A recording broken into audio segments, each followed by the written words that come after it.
Was in this position against Agent Chess about a week ago and wanted to look at some alternatives to see if we can find an optimal line here. So let's walk through the actual gameplay first. We had a knight on f5. It was defending d4. And that's the one square where black can check.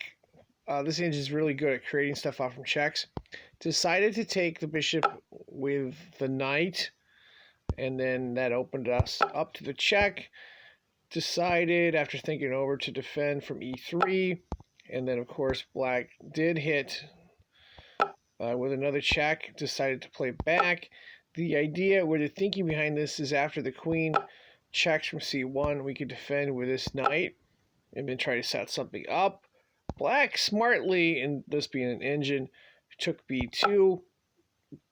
So after this check right here, black had a number of options. The engine came up with king to g6. We cannot go here because that. We also have the issue of, yeah, I would like to go here, but black can defend and trade. And then obviously it's winning if it trades queens there, because our only way of winning is to checkmate with a queen. So what I came up with in this spot is to check with this knight right here, basically from h4. And then a number of options that black had. Black elected to go to h5, and from there we had mate and 2, basically queen to g4, and then queen g5. So that was how it played out in the game. Another alternative I considered was to simply take the knight here, but I felt like, something like this could transpire. And okay, yeah, I got to check here, but now what do I do with my queen? If I move my queen back here, well, boom. I mean, I've kind of got that defended there, but so I wasn't too savvy on that. Plus, this engine's super strong. I think a better option may have been to take not with this knight here, but to take with this knight, as we still defend against checks. We've got discovery. Obviously, black has a lot of options, but it doesn't have that check option. I mean, if it goes here, we've got that. It can't really. If it takes, we've got this. I mean, it's probably maybe bringing a rook in or something like that in that situation. I think the best option here that I didn't find would be to basically leverage our queen. Our queen has a pin on the bishop. That means instead of taking the bishop with the knight, if we were to, what we'd like to do is we'd like to open up space for our queen and get it out. Our queen doesn't have a lot of space on the right side of the board. Well, we'd like to create some space. One option would be to check with this knight here and leverage the discovery. As long as we can continue to check, we're in good shape. So, like, what scenarios would there be? There's like 4 different scenarios. If, let's say, black goes here, well, we've got to check right there, right? Okay, not going to block because that's, a quick mating pattern there.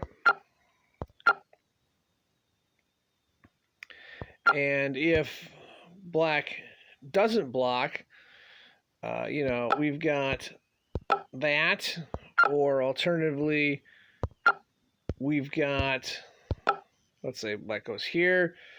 Okay, we've got, I believe, this, and that's going to free up space for our knights in that situation.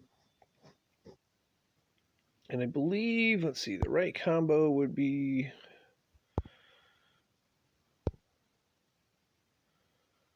to check there, force him to the corner, and then finish with this knight right there. The trickiest scenario from basically checking from d6 and leveraging the pin would be king to g6.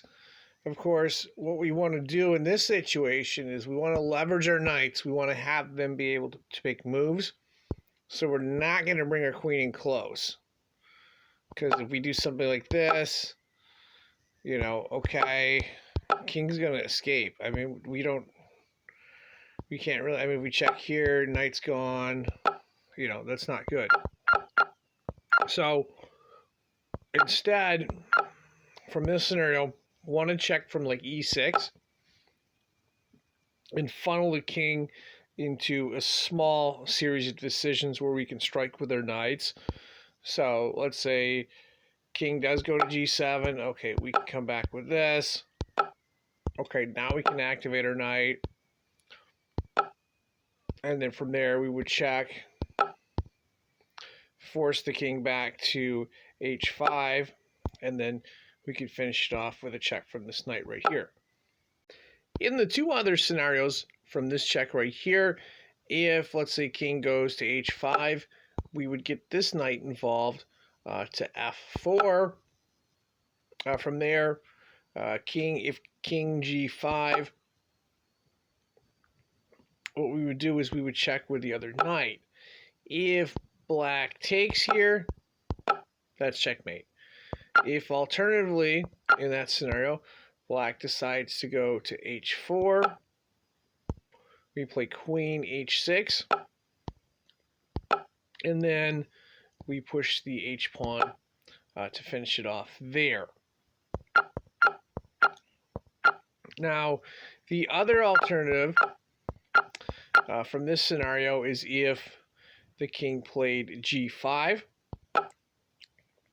From there, we would want to take advantage of our queen spacing.